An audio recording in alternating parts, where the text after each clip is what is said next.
Just back to one of our top stories now. Opposition Leader Anthony Albanese will prioritise a high-speed rail between Newcastle and Sydney CBD if he wins the next election. The proposed line would cut commute time by 2 hours and would be the first stage of an extended line. Labor says $500 million will be committed in its first budget to acquire the corridor. The long-term vision for the project is to build a high-speed rail that runs up and down Australia's east coast from Brisbane to Melbourne. The Labor leader says the plan will benefit both commuters and the economy.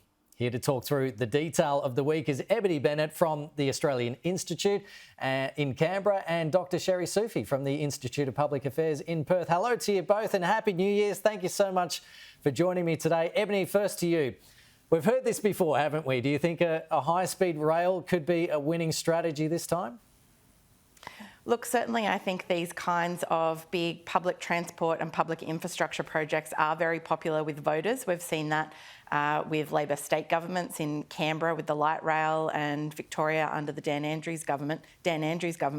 But debt has never been cheaper at the moment, so now is certainly the best time to be borrowing money to deliver big infrastructure projects that will deliver lasting benefits to the community for decades to come. And now is the time to build them, not in 30 years' time when our population has already doubled. So I think it's a smart announcement that Labor sticks with this high-speed rail policy. It will be popular in areas like Newcastle that stand to benefit a lot, and certainly there's a lot of people that commute to Sydney that would like to see those times cut. But also I think, you know, these kinds of projects can take decades to deliver. So yeah, it is important to make these announcements now, not in 30 years' time when our population has already doubled and people are looking around for these kinds of services.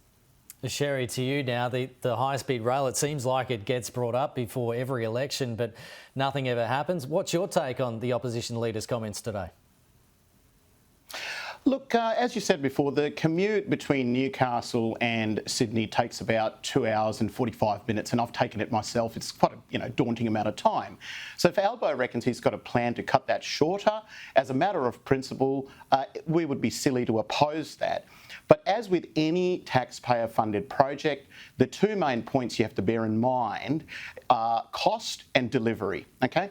Now, the only prism through which you can assess a party's capacity to deliver on those two particular points is through their track record.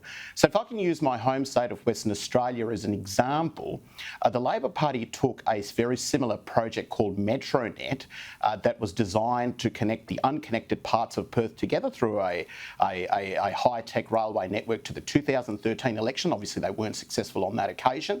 They were successful in the 2017 election, and not a single slab of steel was laid towards that project in that entire term. For 4 years, they basically just sat on it, and they've only just commenced work on it now after the last election in the second term. So if we turn our focus back to the Newcastle to Sydney project, again, we find that this is something that's actually been on the cards since the days of Julia Gillard.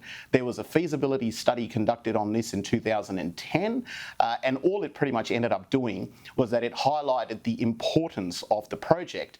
But in the entire 3 years that the Labor Party was in government, from 2010 to 2013, not a single slab of steel was laid towards the project. So look, as a matter of principle, agree that it needs to happen. It's a good thing.